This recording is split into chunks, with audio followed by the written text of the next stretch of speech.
My Lords, I rise to speak in favour of this bill. Indeed, I would speak in favour of any bill that outlaws abusive practices. As I see it, conversion therapy is happening. Conversion therapy is harmful, and it is long overdue that this practice was made illegal. I support this bill brought by Baroness Burt. I support a ban on conversion therapy. This is about ending degrading and inhuman treatment. This is about ending coercion and abuse. The idea that conversion therapy is a thing of the past or it is not happening anymore is just not correct. The idea that it is harmful, the idea that all harmful and damaging practices are already illegal under existing legislation are similarly just not correct.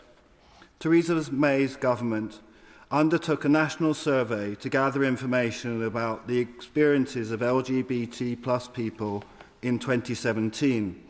Of the 108,000 participants, the survey found that 2.4% of respondents had undergone conversion therapy and 5% had been offered it. In the introduction to the government's consultation published in December 2022, the then Secretary of State said, "We have identified gaps that allow other types of conversion therapy to continue. Having identified these gaps in the law, we are determined to close them."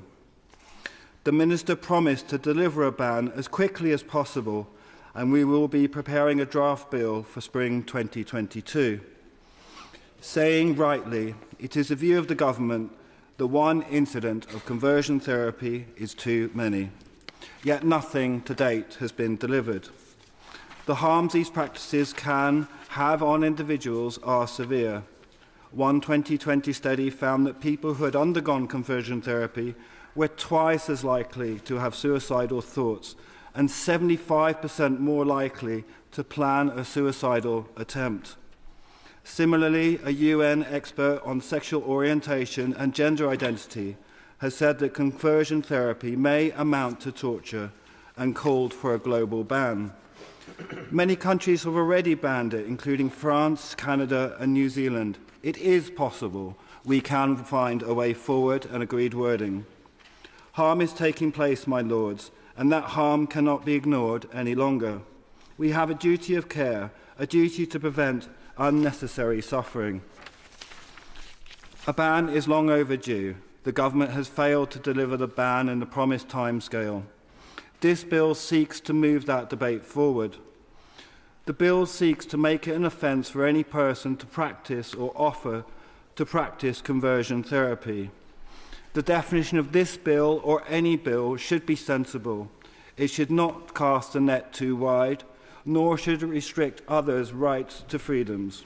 It should set a high bar. Again, we're talking about coercion and abuse. That is what we're talking about banning, nothing else. This bill should not prevent legitimate professional health advice being given. It should not prevent conversations about gender identity. It should not tell people what to say or what they can believe. It should not restrict religious freedoms. If this government does not like the wording in this bill, I call on the government to bring forward alternative bills with alternative wording so that this can be carried forward. This is about preventing harm. We must work together. This bill is just one attempt, but we need to build a consensus, and this issue needs to be addressed. It is about, finally, it is about delivering change that the LGBT+ community have every right to expect to be in a place, and they have a right to demand it when it is not forthcoming. Time and time again, the government has broken their promises to deliver this ban.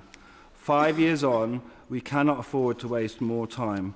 I call on the Minister to listen to the strength of the House and for the government itself to take forward measures in consultation with others across this House so that we can find a way forward.